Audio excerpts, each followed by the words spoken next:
Are you recording? Excellent. So this is Advanced Photoshop, and in the next hour and a half, I'm going to take you through the layers panel. Ooh. Rachel sent out a few things from me to download, and if you want to bring those up, that's fine. Otherwise, use them as references later because I'm going to be having them up on my screen. So let me just share my screen, and I'm going to share Photoshop here. All right, everybody see that? Yep. All righty, good. So let me just, I will, all right. Let's see if I can, there we go. All right. So this is Advanced Photoshop Techniques. If you are beginning in Photoshop, maybe you'll pick up a few things, but this may be over your head. Nonetheless, stay and enjoy if that's what you want to do. So right now, I'm going to show this, and this is blend modes, right? I won't be keeping this up because I want to take you into Photoshop and go through with examples, but I hope you can see this wonderful cursor I have. Isn't that cool? Nice. I'll see it. Yeah. I made it big, but look what happens when I go into the document area. It disappears. So hopefully the whole idea behind this is so you can see where I'm pointing. I always find that when people are doing sharing, I get lost because I can't see where their cursor is, and especially in Photoshop, that's really important. So, so let's start with this. My goal in the time that we have together is to cover the following: blend modes, which is what this is about, layer styles, adjustment layers, and the adjustment panel. And then if we have time, masking, and maybe the following tools: content aware, free transform, and puppet warp. You're welcome to open Photoshop and follow along with me. And if you're having technical problems, I just, sorry, I can't really help you during the class, but if you post it into chat, I bet you somebody else can help you here. This is Advanced Photoshop, and you know, there are so many different ways to do the same thing. So I'm sure that many of you know a different way than I do to do something. As a matter of fact, when Mike was explaining some things today in his class, I thought, oh, I don't do it that way. That's interesting. I'll have to try it. So there are at least 3 or 4 different ways to do things in Photoshop. So, you know, I'm just offering you an alternative here.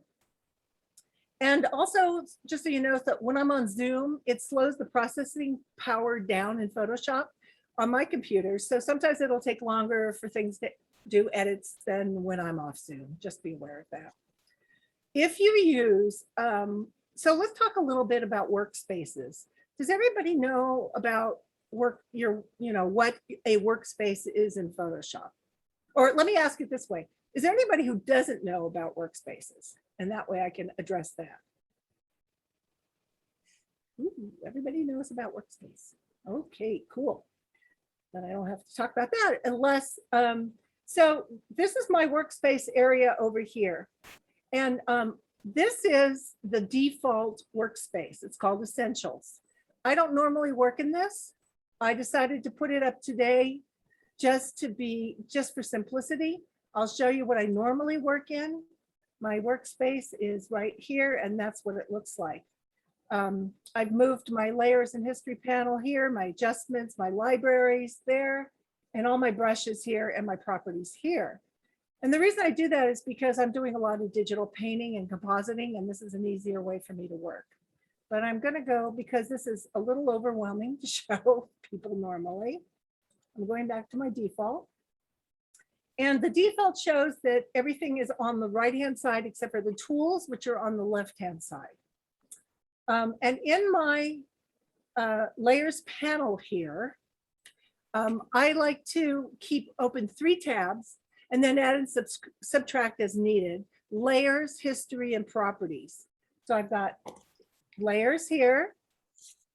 History is the next one. I always, so I can go back and see, go back in time. Instead of using Control Z, I normally go back in the history panel so I can see exactly what I'm going back to. Here's properties, and you all might know by now that properties refers to whatever tool you have open on the left-hand side. So these properties will change and allow you to make adjustments to that particular tool. And then this is my adjustment panel. So if I want to come in and change things, and I'll be talking about this a little later. And then lastly, this is my library, and this is where I put images that I'm working on for a certain project at the time, so that I don't have to go outside of Photoshop. They're already in here, you just import them. So let's go back to the layers panel, because that's so much simpler, and it just shows what's on the document screen, right? So when we work on in Photoshop, we can add as many layers as we want to non-destructively edit an image. So non-destructively means you're not changing the original pixels in the original photo. And you definitely don't want to do that. You always want to preserve your original photo or original document, because you can't go back once you've used certain tools. For instance, if you use the dodge and burn tool, that will destroy, or erase tool, any of the tools that are over here, they're going to destroy your pixels if you're working on this single background image. That's why it's locked, so that you cannot use those on a locked layer. See that little lock right there? That means I can't do anything to this layer. However, what I do is I hit Control or Command J, and it duplicates that layer. And now I keep that background layer. I click off this eyeball icon, so I'm not even working on it, and I'm always working on a copy. So just in case I make a mistake. Now, it doesn't mean that if I do something to the background layer and I go back in history and think, uh-oh, I changed it, I can go back to the original open as long as I haven't gone too far down the action list. But it's only when you save it that you lose the pixels if you haven't gone back, worked on a different layer. You haven't preserved the background layer. So that's why I always recommend making a copy of the background layer, or when you save it as a totally different name, but so that you can protect the original photo. So when I click on a layer here, it changes color. So it changes, so the active layer is what we call it. It changes to a lighter shade. So I've got my working area in a gray color. You can change it to, Photoshop allows you to change it to many different colors. I won't go into that right now, but mine is a dark gray. And so when I click on an active layer, it changes to a light gray. So that's how you know what layer you're on. And it's really important when you're working in layers to know exactly what layer you're on, because you can make a boo-boo quite easily working on the wrong layer if you have more than one layer up, okay? So you can, let's look at the sheet called layer types. And let's see, I'm just thinking, I'll go back to this blend mode in a minute. And I want to give you layer types. All right, here we go. And as I just showed you, I pulled it up from my library here. I don't have to go outside and bring it up. So here's the layers panel. And that's what we're looking at here, right here. And if we start with the bottom layer here, these are all called layers. And these are different effects that we've done to the photo. So the very bottom stacked is always the background layer, okay? And that's the one that has the lock on it. And that's the one you should never work on. And as I said, hit Command or Control J, get to the next layer. This next layer here, we do not use as photographers. It's called an art layer. And I've never used it. Maybe some of you have, but don't even worry about it. Okay, so the next layer is a smart object.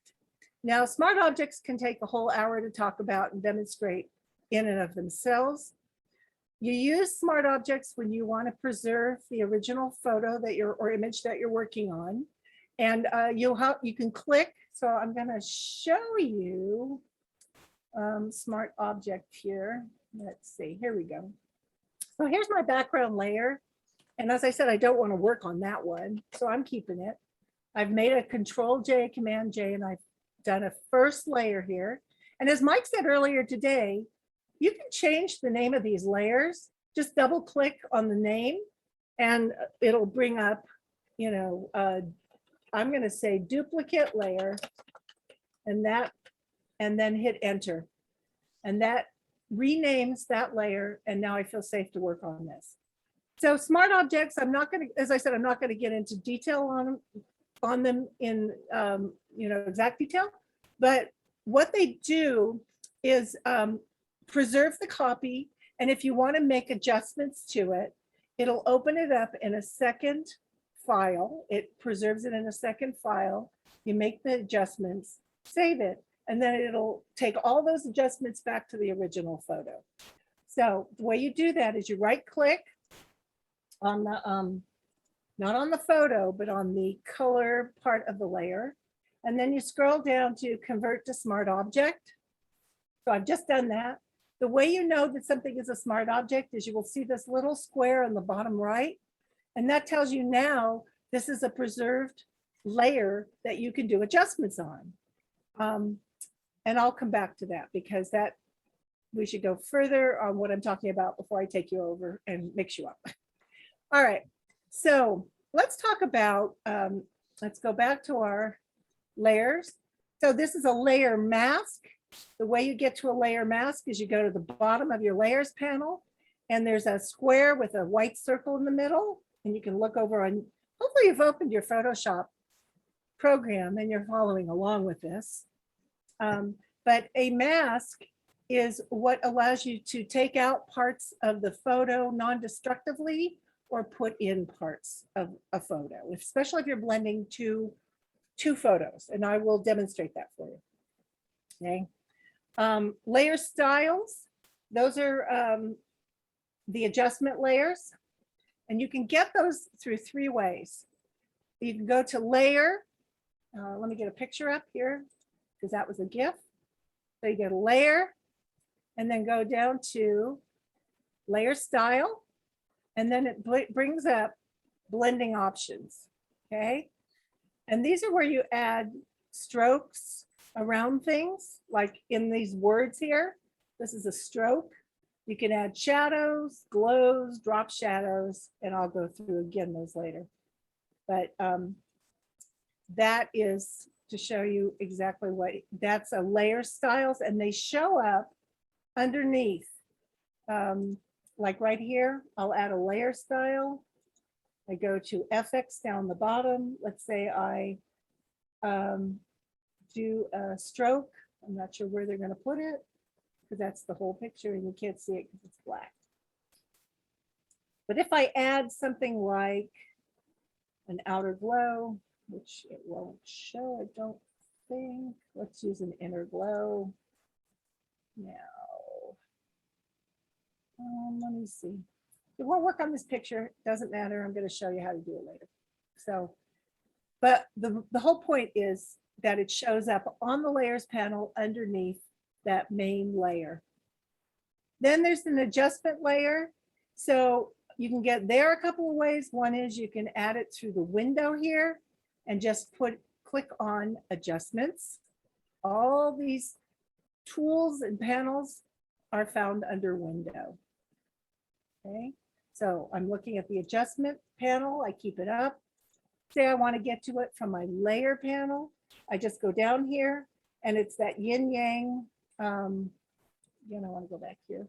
It's that yin yang circle, black and white. We click on it and it'll bring up just what we were looking at. Another way is to double click on the right side of any layer window. It'll bring up your layer styles and blending options. Okay, three ways to get to the same place. All right.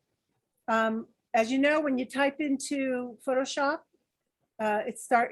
it'll then create an adjustment layer and it'll show up. So I've added a text. Now it should, and it doesn't look like on this one because it's a GIF. or a GIF, depending on how you want to do it. Let me add here. So hello, sort of. It's very tiny. Let's do it again. There we go. Take it up. Wait, that's 10. All right. So anyway, it adds it.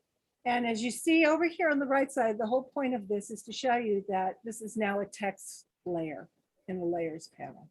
Okay.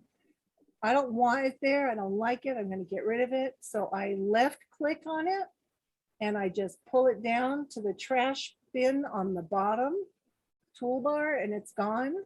Or another way to do it is to right click and hit delete layer.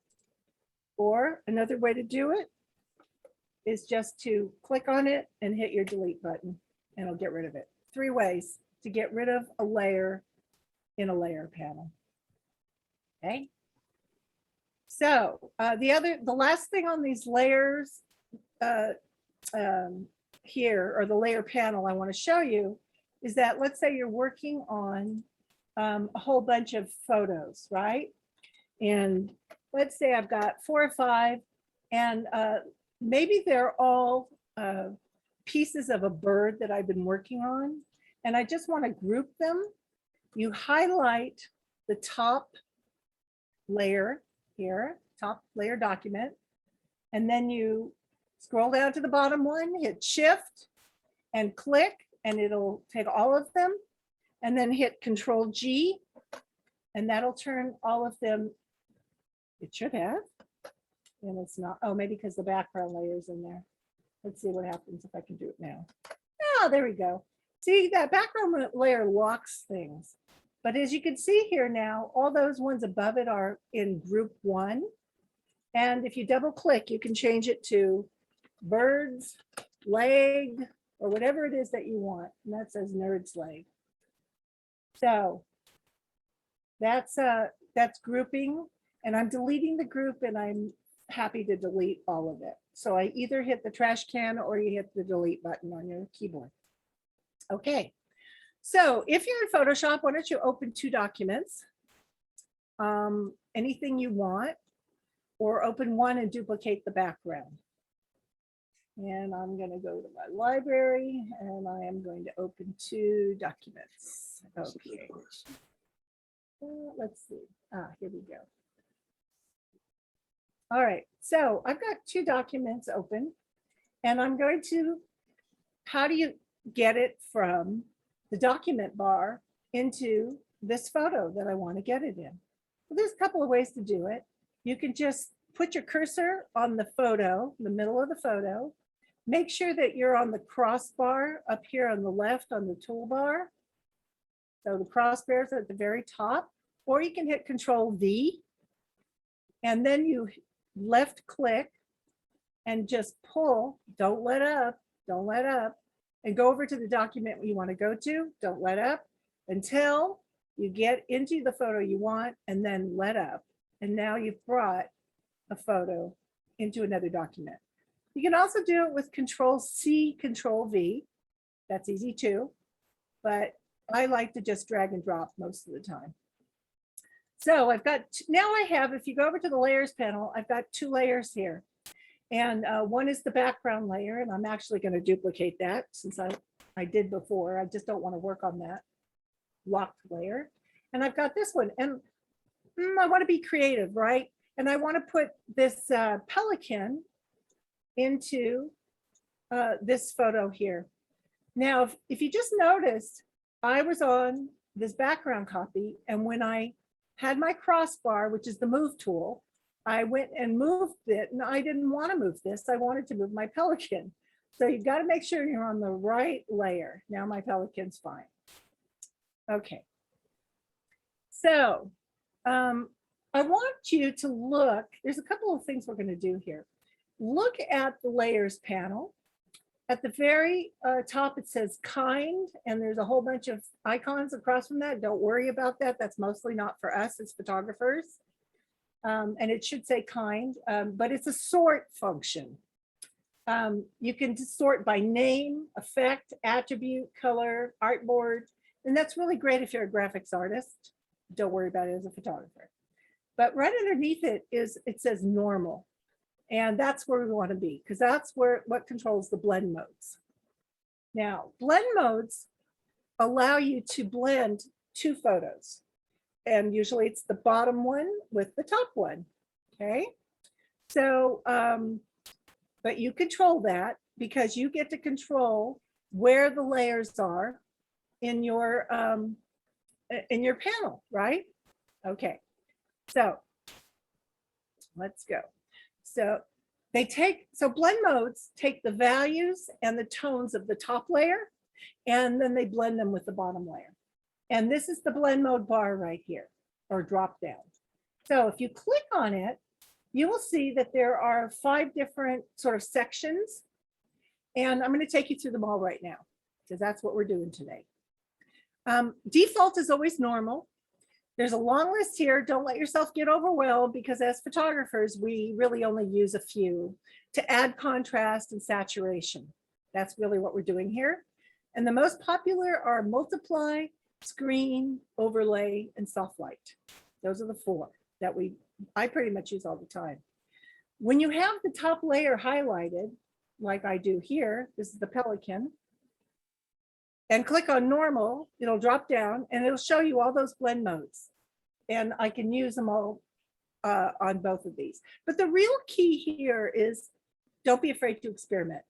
That's the most fun that we could have in this area, is experimenting with blend modes and two photographs.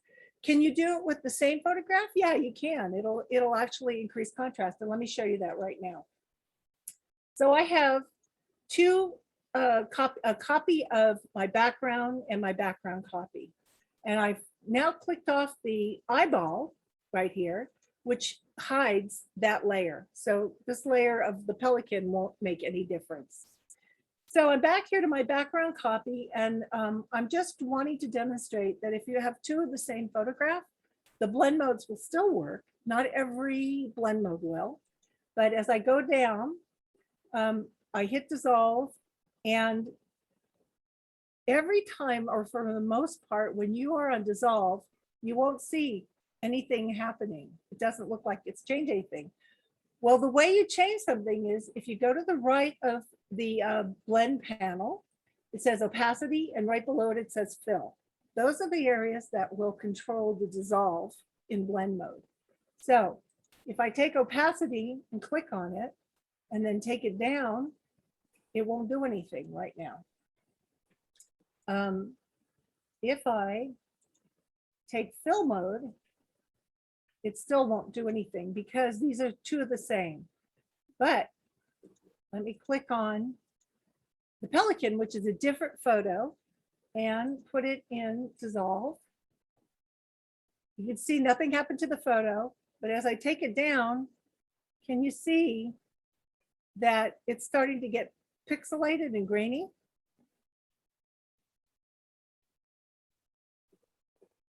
So this is a really good way, and you can do it with the fill also, which is underneath. And you might ask, what's the difference between fill and opacity? Really nothing for what we're using it for. Sometimes fill works a little differently on different blend modes. And I would suggest that you just play around and you'll see which ones. I can't tell you right now because it depends on what the photo is. But this is what dissolve does. It makes it in kind of snowflake or starry effects. So that's one thing you can do. So if I go back to here, go back to the background copies again, dissolve didn't do anything. Now, if I go to darken, it still didn't do anything. And maybe, here we go. So here's multiply. Now remember that these top level blend modes, let me bring it down again. Darken, multiply, color burn, linear burn, and darker color all affect contrast. And they all affect the darker pixels. So in multiply, as you can see, it's I'm only comparing the background, the first layer and the second layer. I have nothing going on with this Pelican anymore.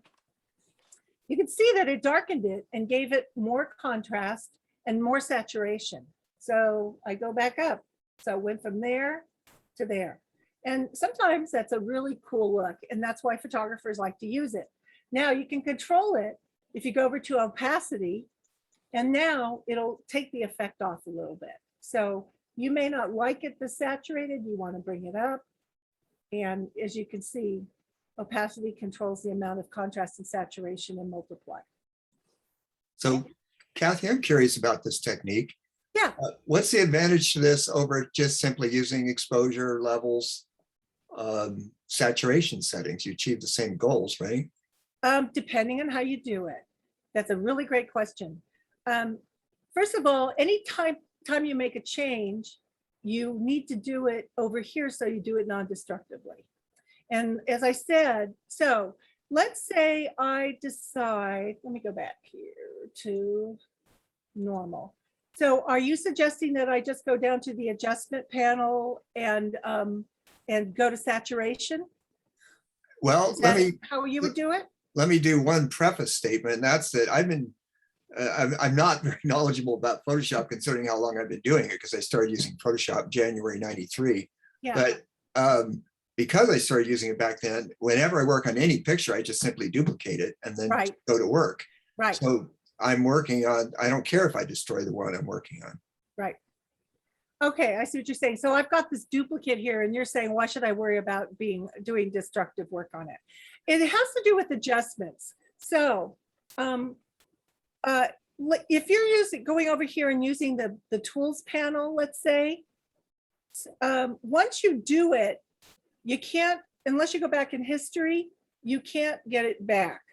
But if I go over here and I put it in multiply and I change it, I can always go back here and say, hey, I don't like that anymore, and go back to normal. But let's say I go to, well, let's see, you wouldn't really do saturation in the tools panel here. How would you do it in Photoshop? I just hit Command U and bring up that panel and then saturate. Or go to, on the menu bar, go to image, to adjustment, and then vibrance. Aha, that's right. And you know what? You're absolutely right. And this is just, you cannot go back unless you have a smart object and change it. So if I go to hue saturation here on this one, say I'm going to increase the saturation just like you suggested, right? And don't use the lightness. They should erase that lightness one. That only causes damage. Okay, well, but does it matter? I mean, let's say I'm going for this look and I don't really care. Okay. So if I do this, and I'm going to do it right now, how do I go back and readjust it now? Well, I would just go back in history one step if I didn't like it. Right, but let's say you clicked out and you saved this file and wanted to work on it later. How would you do it now that the history is gone? Well, I have compared notes with others, and I never seem to go backwards. Well, but see, but many people do sit on their photos, let's say for a couple of days or a week, and they go back. So maybe this wouldn't be useful to you. And I can do that right now. I'll go back to history, and I'm going to go back to right before, because I don't want that. Doing it this way allows you to always be able to go back and change your adjustments. Always. Okay. And here's the other thing about, don't use this if you're going to do adjustments. Don't use this. It's the second one on the top. Can everybody see it says file, edit image, and go to adjustments? If you're going to do that, I'm getting buzzed here. I would do it over here in the adjustment panel. Go over to hue and saturation, and let's see. I'm going to go to it in a minute if I can. Here we go. So here's hue and saturation in the layers panel. It is non-destructive. You can always come, it gets saved in your Photoshop file in the future. You can always come back and change it. So here I'm doing the exact same thing that I was doing in the blend mode. So here, I've taken it down. And I'm also clipping it. So maybe you know or don't know about attaching two different layers to each other. Let's say I had a third picture and I didn't want the hue and saturation to affect that. There's a little icon at the bottom of this panel, if you can see where my pointer is, and it's a square with a arrow pointing down.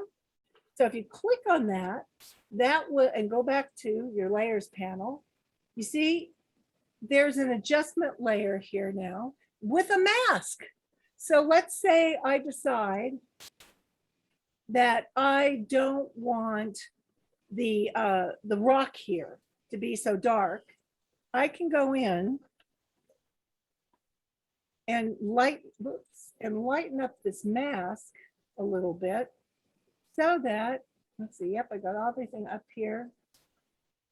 So that that hue saturation adjustment doesn't affect certain portions of the photo. You can't do that, Douglas, when you just go up here and use the adjustments. They won't give you a layer mask. Well, I've already made a selection in that case, but I Okay. see your point. But this is a greater degree of control.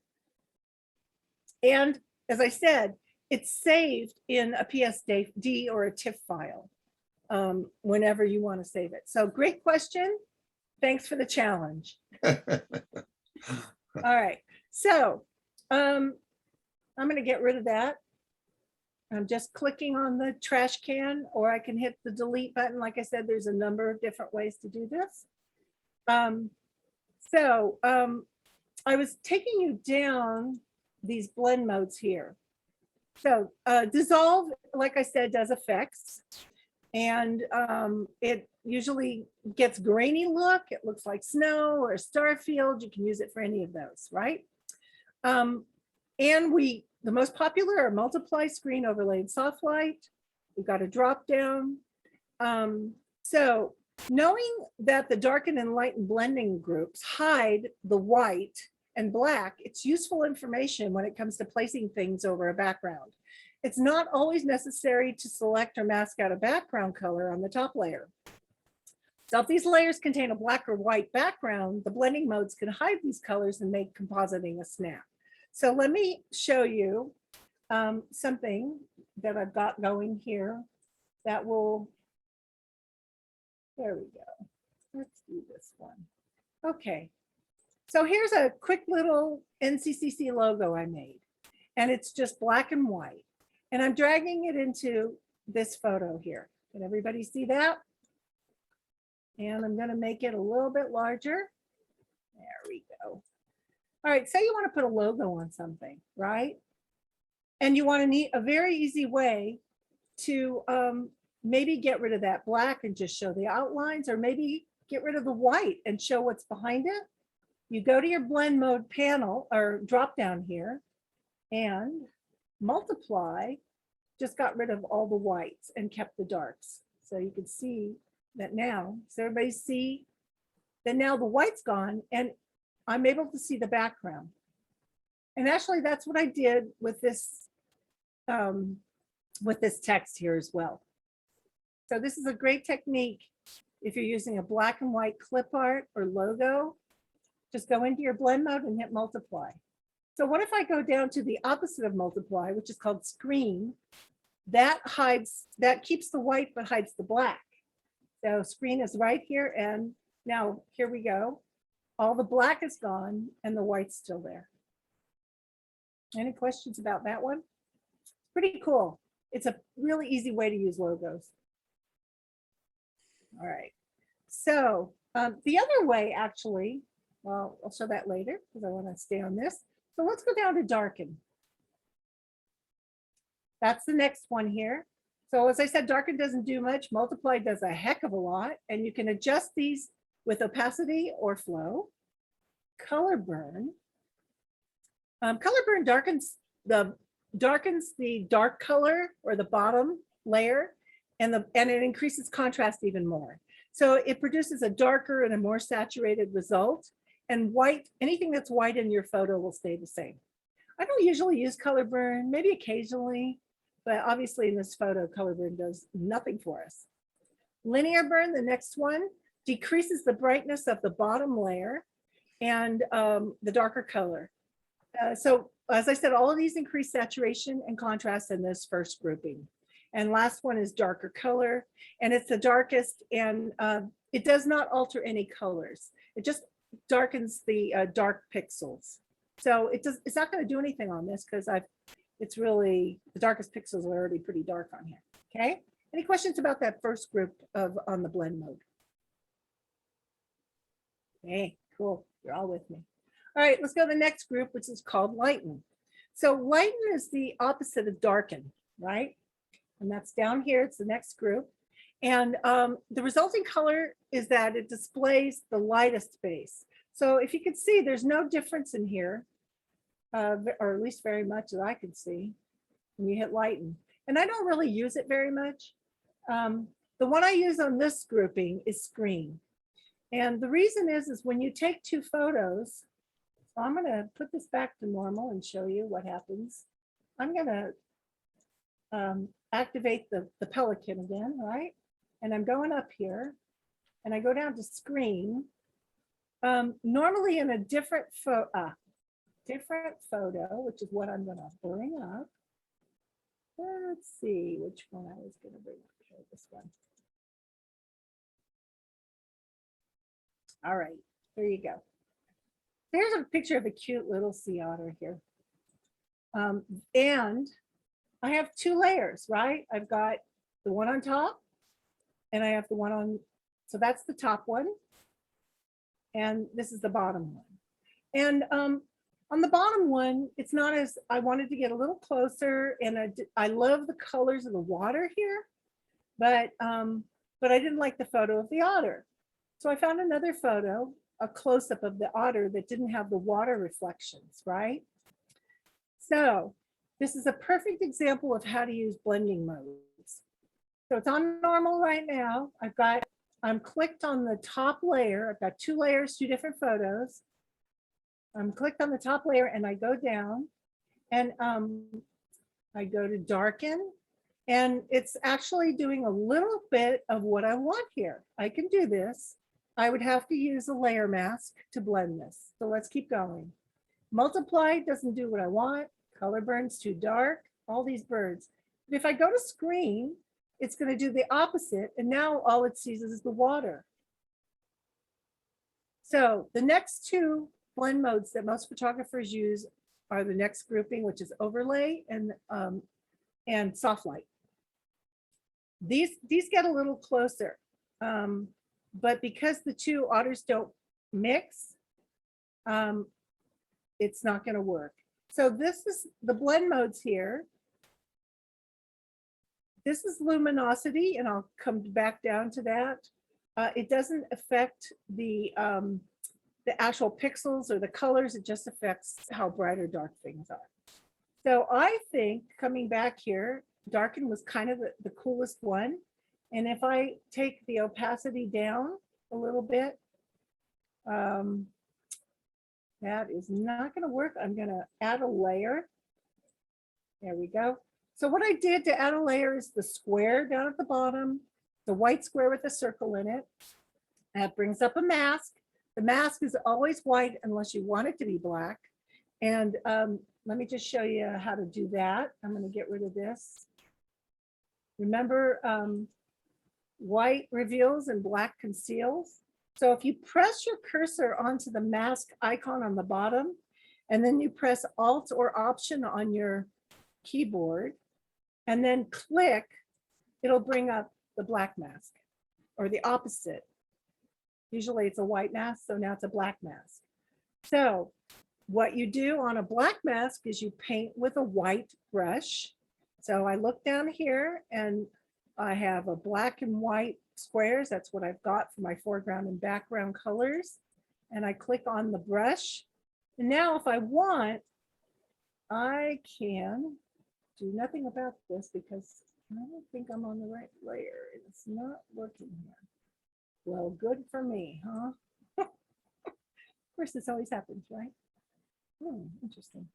Let's get rid of this. I'm going to go back to a white one because I think that's going to work a little better. All right. There we go. So black reveals, white conceals. I'm on a white mask, so I have to click and paint with black, right? And let's see what it does. There we go.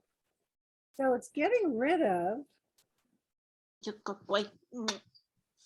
What's that? So it's getting rid of my top layer here, but I really didn't want to do that, right? So let's say I made a mistake and I hit X to transfer between black and white colors. And I go right back to where I was. Okay. And I put in this guy. There we go. So what I've done here, there we go.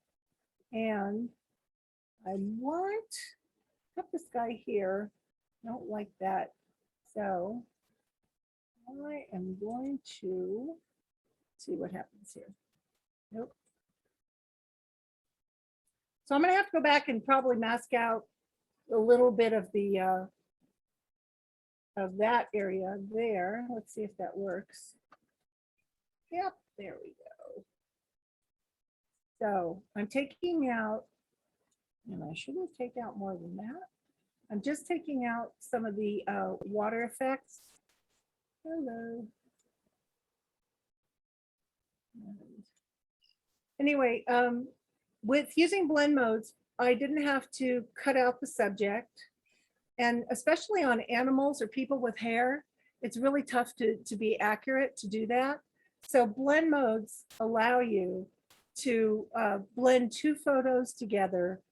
And with a little bit of masking, you can pretty much get what you want. I would work on this one more because I got a little area here I don't like. But I just wanted to kind of give you an idea of that. It won't work on this because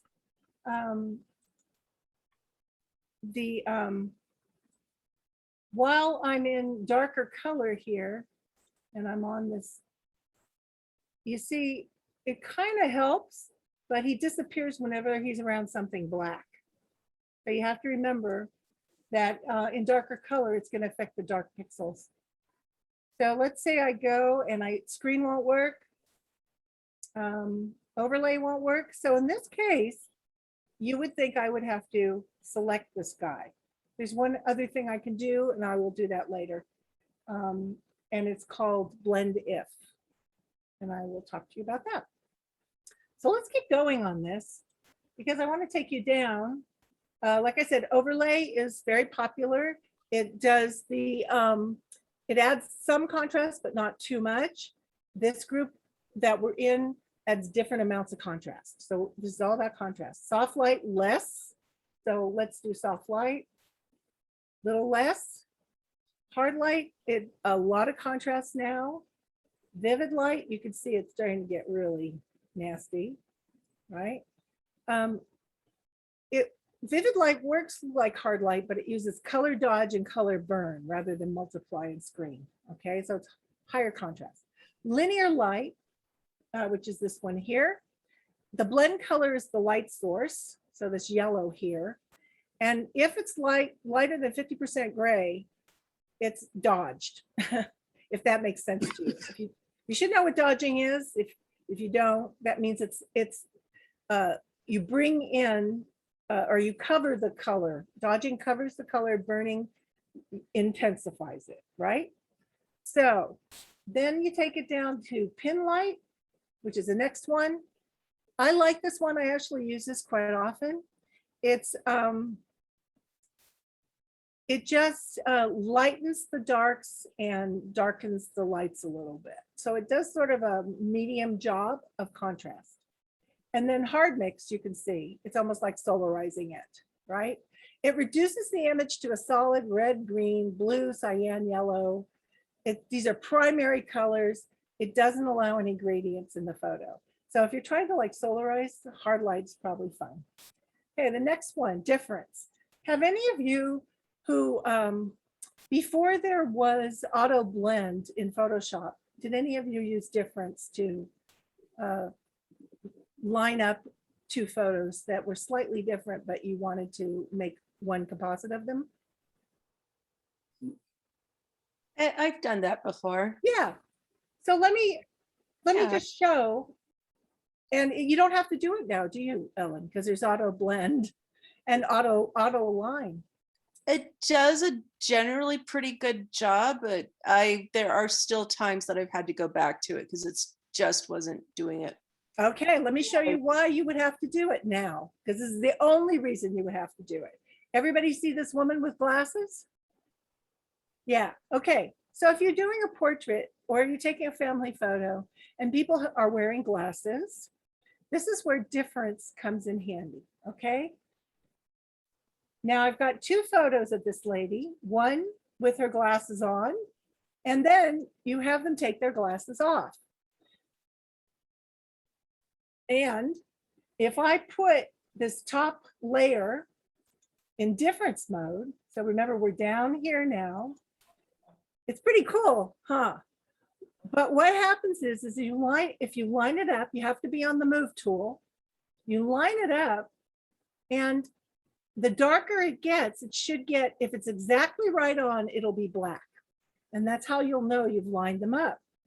Now, in between the first and second photo, this woman moved.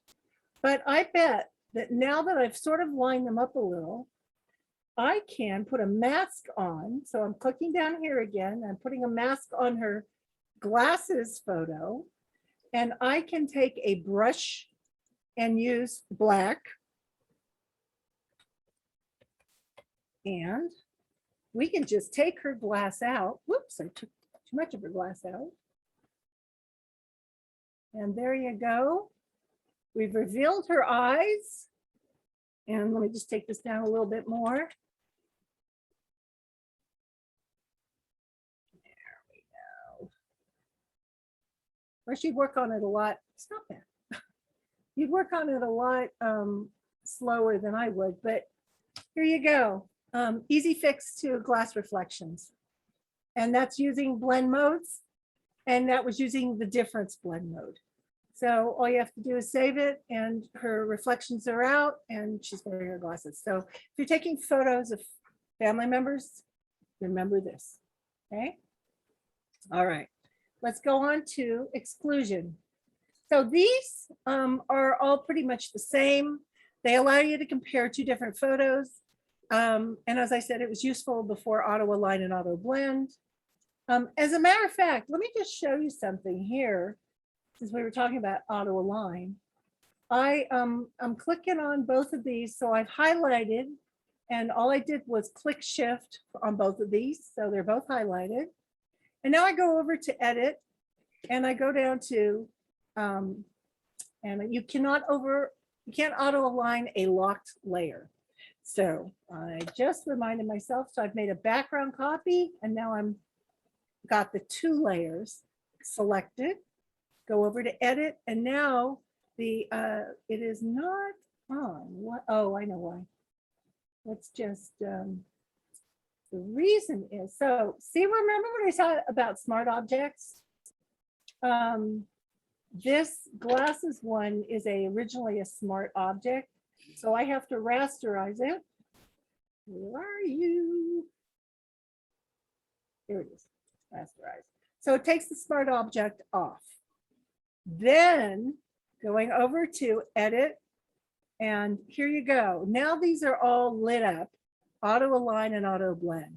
Sometimes if you find that things aren't going well in Photoshop, you may find that you've got marching ants on, but you need to hit Control D to get rid of the marching ants if you can't access certain actions.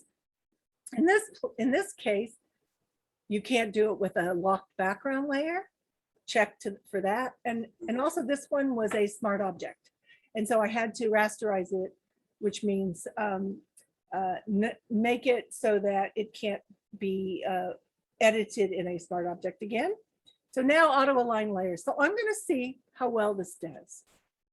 All right, I've got it on auto align layers, projection, it's auto because we're not doing a panorama. We're not doing a collage. We're just taking two photos we want to align. And now I'm going to say, okay, let's see how well you do it. Look what happened. Layers do not overlap enough to detect alignment. In general, images intended for alignment should overlap by 40%. So once again, proves my case that if you've got photos of people, see how she's moved, her body's moved. This is the best way to change some things, which is with difference. Okay, any questions there? You guys got it, huh? Cool. I'm not going to save. All right.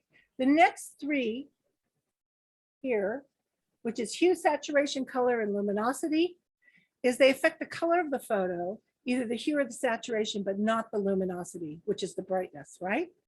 So generally, I don't use these, and I don't think you need to.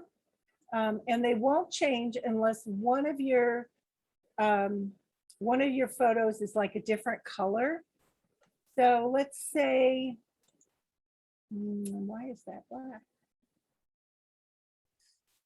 Interesting. Oh, my background copy should be active. Okay, there we go. Oh, that's interesting. Oh, I know why, because I was on difference. See, you always have to check. Anyway, these hue, saturation, color, and luminosity, I don't use. The hue uses the color hue of the top layer. In fact, let's do it with the Pelican and this background copy. It should make a difference now, and it doesn't.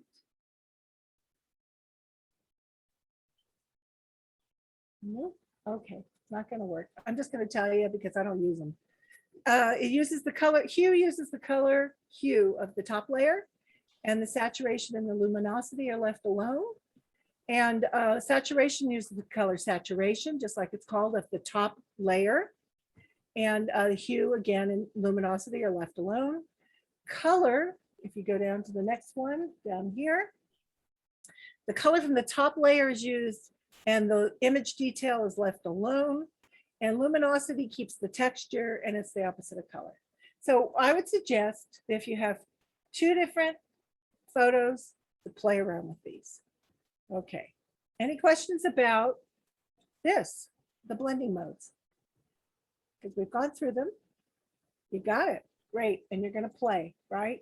Super. So what I said on this one was there's no blending mode that's going to help this guy because there's too many shades of different colors in this. So I might try, here's the next technique, something called blend if. Okay. And the way you get to blend if is that you either right click, double click on the gray area of the document layer, or you go down to FX and you go to blending options. Okay. So then we get the layer styles back up, which is another way you can, up here, you can go to it too.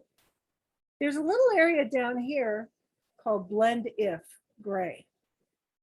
Now you can change that to red, green, or blue. If something is a different color, these sliders will affect those colors only.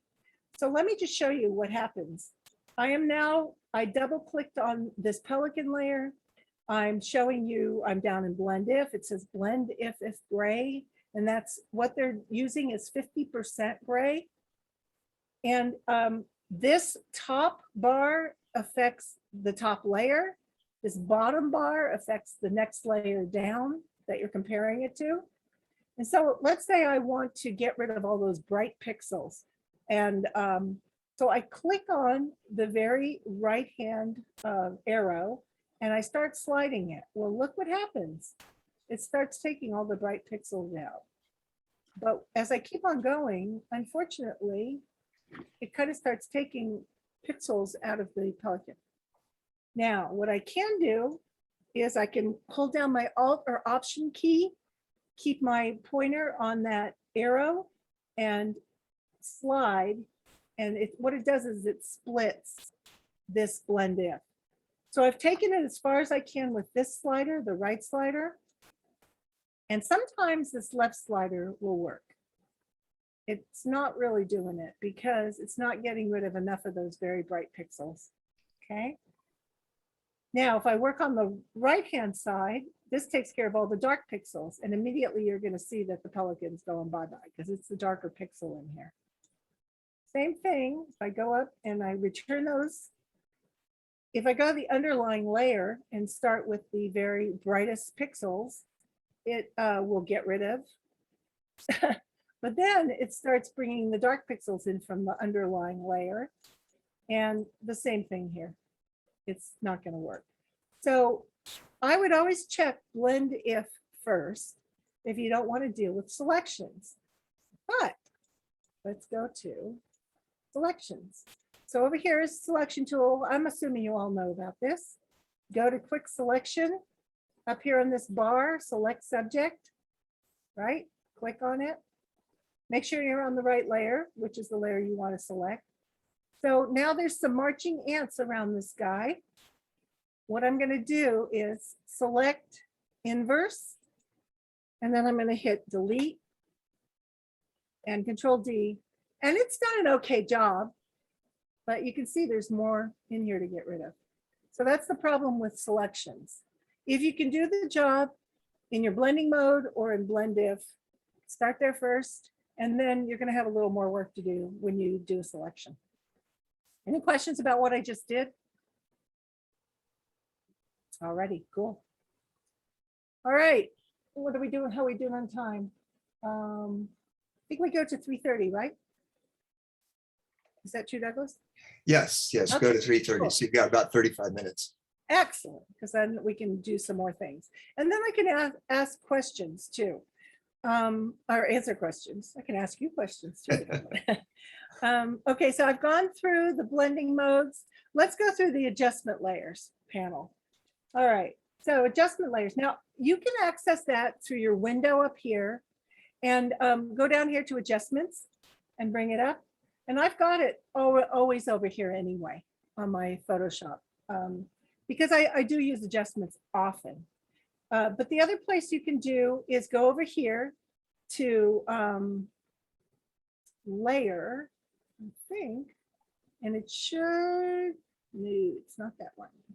To get to adjustments, isn't it under image? Yes, you are absolutely right. Adjustments. That's where we're earlier, and I told you not to use that one, right? Right. So we're not going to use that. We're going to use the panel adjustment layer. And the other way to get to it is down here. And why am I not getting to it? Ooh, that's interesting. The bottom is cut off. I know why. So down here at the bottom of the layers panel, there are some icons. The first, which is the linking one, won't be active, so don't worry about it.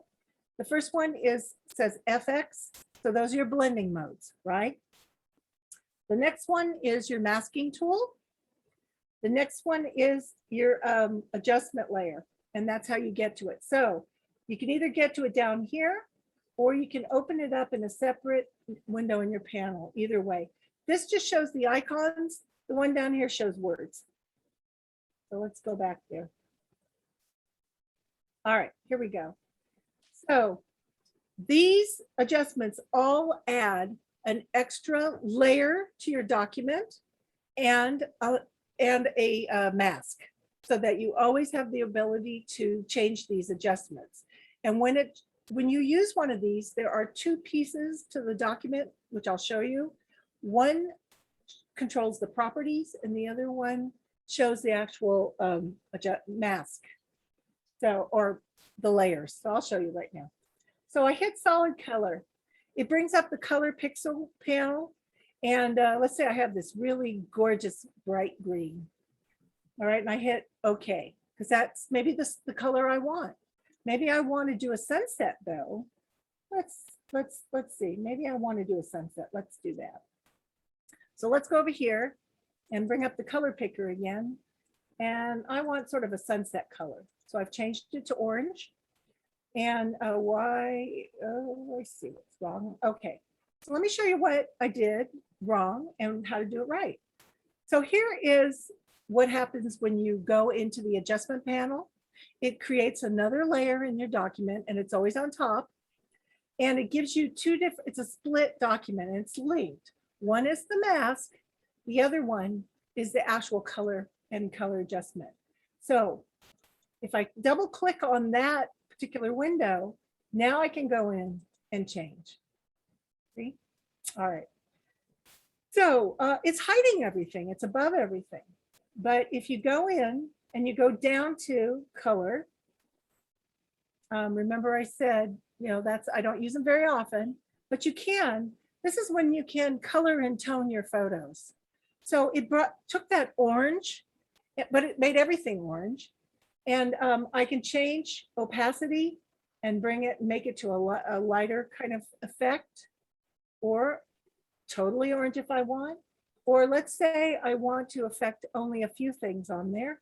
Go to your layer mask, hit your B for brush button, and maybe take some of this out. I don't know. Oh, and we're on white, so I'm going to change that to black, because black reveals what's underneath, right?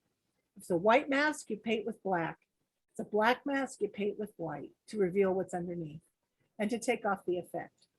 So I want it back on this. Let's say I want a golden looking seagull here. So you can see that on the adjustment layers, that first one, color, solid color, you can take into your photos and put solid color on and then work in the layers panel to adjust it. And again, it's non-destructible. You can go back and readjust it. Say you don't like it, I can go back and change the color, and it'll keep the masking so that I don't have to go back and do that all over again. Okay, next one, gradient. Again, starts with another document layer here, and it gives you your gradient fill window.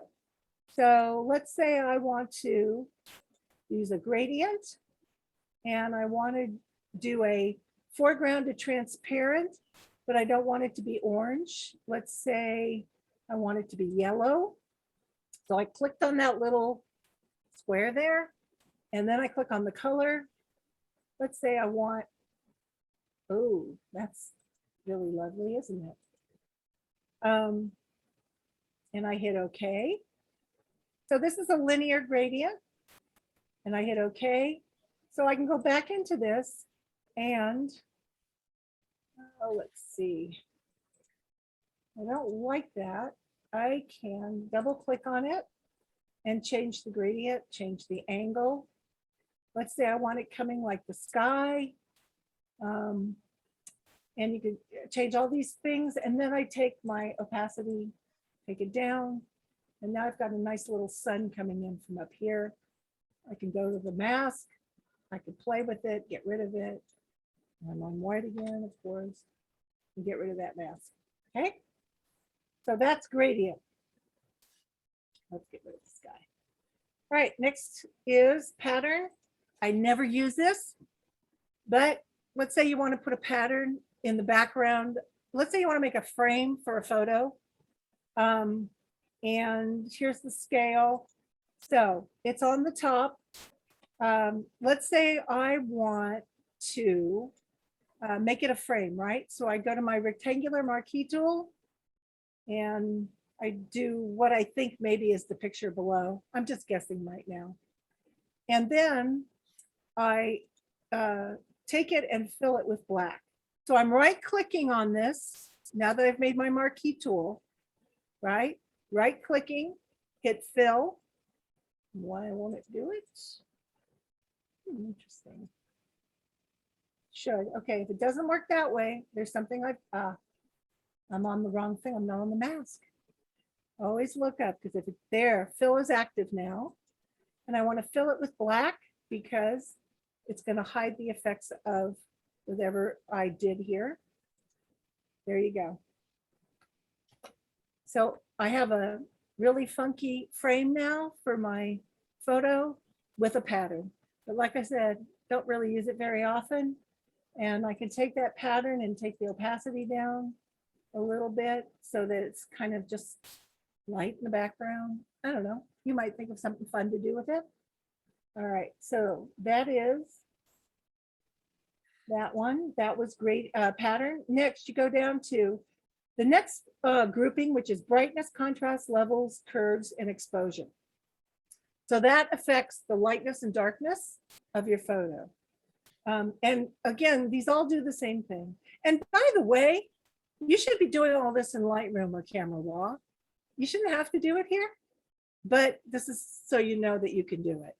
The other way to do this, by the way, so let's again, I can do the brightness, I go back to my layer. I've got a mask on it. I can affect it. I can use opacity.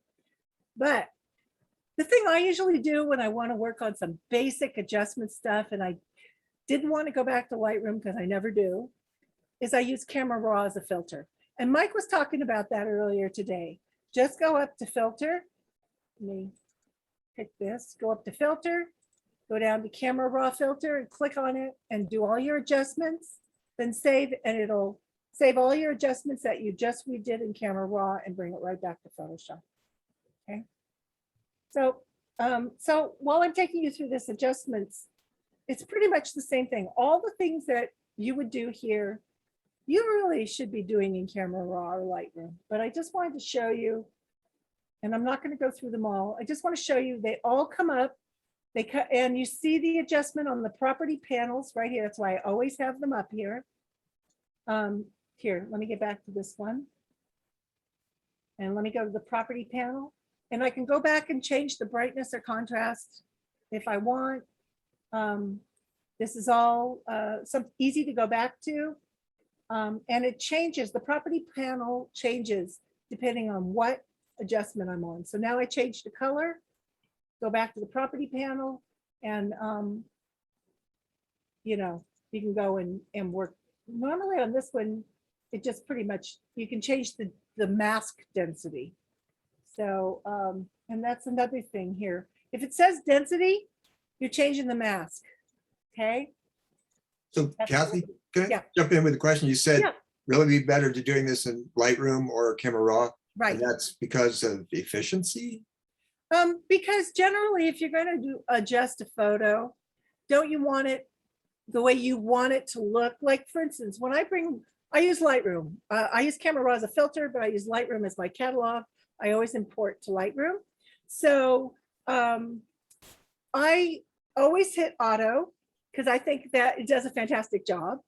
And then I work the panel, the sliders just from top to bottom. I don't do it in any particular order unless I'm seeing something. In Lightroom. In Lightroom, once I've imported it. Then when I'm happy with how that photo looks, then I bring it into Photoshop to do all the special sauce. It doesn't mean you can't go back and change things once you're in Lightroom, but you should have the basic idea of what you want your photo to look like, right? Yeah. In But Lightroom. so the or- changes you made in Lightroom, you could do faster than in Photoshop? Is Yes, that why? I think so. Okay. I think so. And if you want to do more, don't go back to Lightroom. Just go to Camera Raw filter Okay. and use it that way. That's why I don't often use these adjustment layers. Although if I'm doing a really big composite with like 50 layers, I will use this because I don't want to go back and forth into Camera Raw necessarily. But that's me and my compositing. This is if you're just working with a couple of photos and you want to blend them. And speaking of which, let's do that. Let me go back to library. And I'm going to I just want to show you about using two photos here. There we go. All right. So I am going to bring in.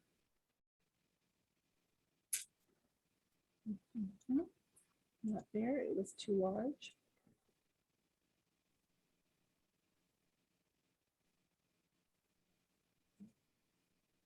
Sorry, I should have had this one up. There we go.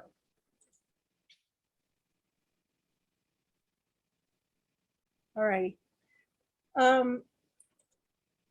So let me get back down here. I have this this photo here, which is my background, and I have there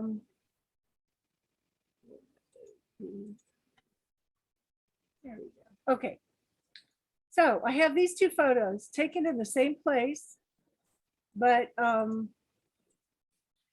different locations within. This is at the Sacramento Preserve, Natural Wildlife Reserve, I think it's called. And it was taken same place, different locations within the park. Well, I really liked this sky. I thought it was very dramatic.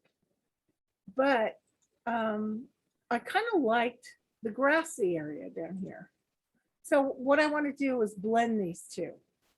And you could do a sky replacement if you wanted and bring in your own particular photo. But one of the things that I can do here is just very quickly take this sky and go to select sky.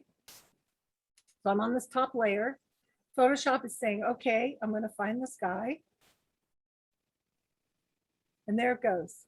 Little marching ants, although these aren't marching, but they're selection ants. And so I'm just going to hit Control J, and it's going to isolate that out. As you see up here, there's a new layer on here without the bottom. Okay. So I'm clicking this one off. And as you can see now, let's see what happens. This sky is fitting into that bottom here. And that's about the fastest way you can replace a sky on a photo. Is just select it out, have the one you want it to have the base on below, and there you go. So any questions about that? Does everybody know about the latest PS update and the neuro filters? No, they're there. Haven't played with it yet. All right, well, let me just show you real quickly. So you go to filter and neuro filters. This has been updated, the latest rev of Photoshop. They haven't done as much as they did with Lightroom and Camera Raw.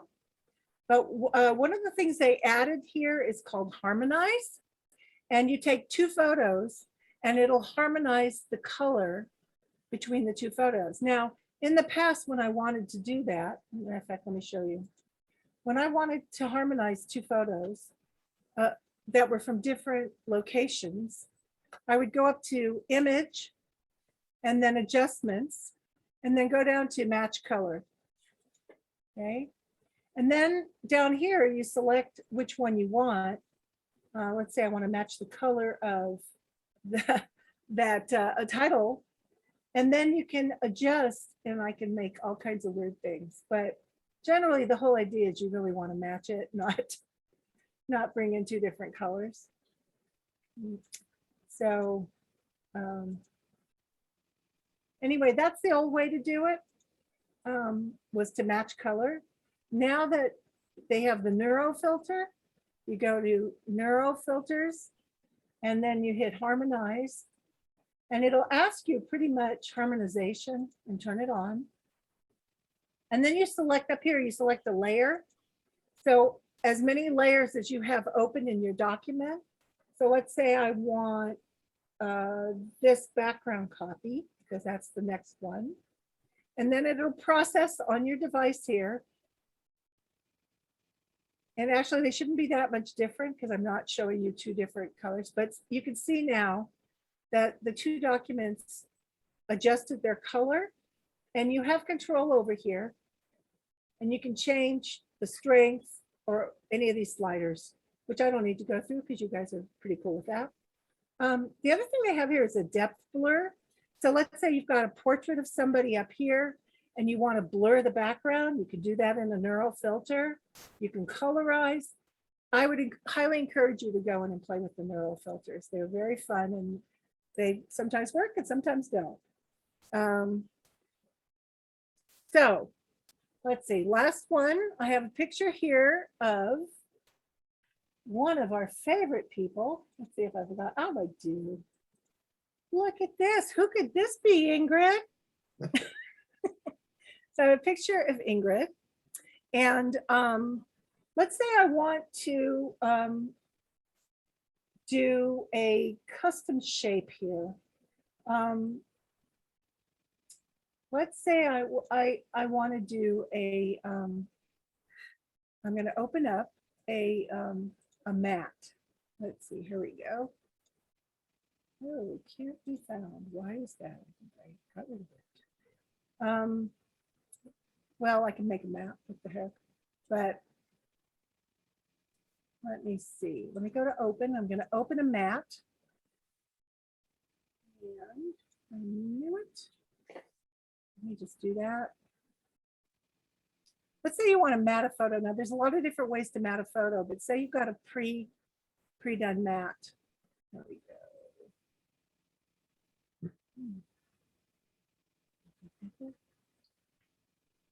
Oh, I can do that. I had it open for me last night and I thought, oh, I'm not going to show you that. Of course. And now, let me go to graphics here. And let me get my mat open. Here we go.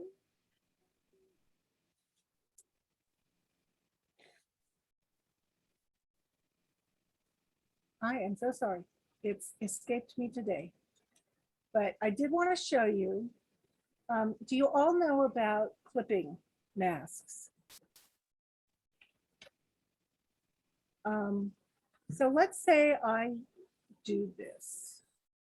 I am going to open a new layer and I'm going to make a solid color in that layer.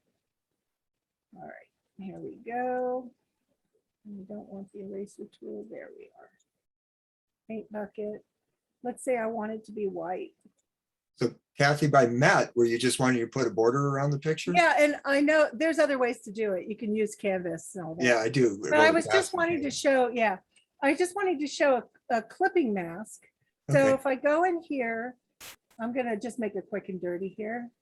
Go in here, and then I'm going to fill it with black. Well, actually, I need to mask it. Mask it. There we go. Except I want it the opposite. But that's okay. I'm going to take that. Don't want to do that. All right. So I'm going to flip this around. Do down here. 3. So we can do it.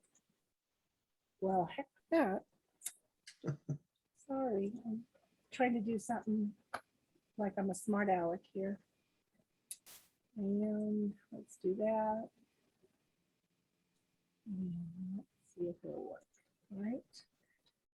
All right, so. Oh, white. Yeah, I did the same thing. Oh, well, anyway. Point being that I'm going to take this and get rid of it. And I'm going to invert it. That's what I was doing wrong. There we go. And then I'm going to mask it. Silly me. Sorry, it shouldn't be this hard, by the way. But it is. There we go. Okay. So let's just, I didn't do anything to Ingrid's face in here in this layer, right? And let's say I want to bring in another picture. Library, I'm going to bring this guy back in. Okay. And let's say that I want to bring him into here. I'm going to bring him into Ingrid because I really want this guy in here with Ingrid somewhere. Okay. So because it's below the layer mask, it's going to go hide underneath it, right? That's the way layers work. But what I do is, today Jim Bear asked about moving layers. Did it make any difference? Yes, the answer is yes. Because sometimes it's not in the right order. So I brought in that pelican and it came in the wrong spot. And now I just want this clipping mask to affect, or this mat to affect Ingrid. So I hold down my Alt or Option key and I hover around this line here and you can see the icon changes. And now it's only going to affect Ingrid here. So it doesn't matter if I bring this back down, the clipping, see, the clipping mask is really only going to affect Ingrid, or this mask here. If I have layers below it, it's this mat is not going to affect them. If I turn this off, the mat's gone because I've clipped this mat to Ingrid's layer here. So it's a clumsy way of showing you that, but I did want to show you that if you want an effect and you only want the effect to affect the document below it, you clip it. And it's the same thing with using adjustment layers. Say I decide to do a hue saturation layer, and let's see, where am I? So let's say I do this, and now I'm gonna go to properties, and I'm gonna change Ingrid's face. Oh, look at that, Ingrid, aren't you gorgeous? So it's affecting them all. If I turn Ingrid off here, it's clipped. If I unclip it, right here, if I stop that, then it's gonna, should affect it all. Let me see what happened here. There we go. That layer was above it and it was obscuring my beautiful hue saturation layer, right? So I'm going to clip it to Ingrid again. And if I turn off Ingrid's top layer, this hue saturation layer only was attached to this first layer. So she's back to normal. Okay. So I just wanted to show you the changing layers around using clipping masks. I've put this back on and she's just gorgeous. I think I'm going to print this. All right. Questions? I'm going to turn off the share unless there's something you want me to show you. You got it all, huh? Cool. That was a lot. Hope I didn't bore you. Oh my God. Ellen's asleep. She knows how to do all this anyway. All right. No, Cool. not boring. A big mixture of a few things I knew, a few things I needed to learn, a few things I might not need to learn. And Right. it was very good though. Well, the thing about Photoshop is once you see what it's capable of, you can do what you do, which is, I don't need that. I need this. This is cool. That's not. And Photoshop is always changing. And there's so much more that I didn't show, obviously. I mean, somebody said earlier today in Mike's class, it takes a whole year to learn a class, simple Photoshop. We're just showing you bits and pieces. I just wanted to show you this stuff so that you at least were able to go through the blending modes, go through the panels layer, the layer panel, go through the adjustment layers, do a little blend if to play around. I never knew what blend if was before. Yeah, I like that one. I took a class from Blake Rudis, I tell you, he's an expert on blend if and blending modes if you want to learn more. I highly recommend Blake Rudis. I highly recommend Matt Kay. He's amazing. He's always, coming up with new classes and he's an excellent teacher. Who else besides that? There's always stuff on YouTube, but not everybody's very good. There's one guy who's so much fun on YouTube. He's, what's his name? He's Indian and I call him Unibrow, but he's really good, but he's fast. So. Anything Cool. you wanted to know that I didn't show you? No? All right, you guys got it all. I just could use a little more practice exploring layers, but Yeah, definitely. That's why I said a lot of it is experiment. yeah. Yeah. And I bet you guys probably knew most of what I had to show, right? No. Oh, Oh, anything new for you, Ellen? Well, I hadn't really used like the gradient that much.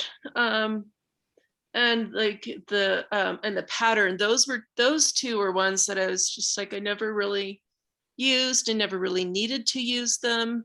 So Really just for maybe putting up a pattern mask or a mat around something. I don't know what else you'd use it for.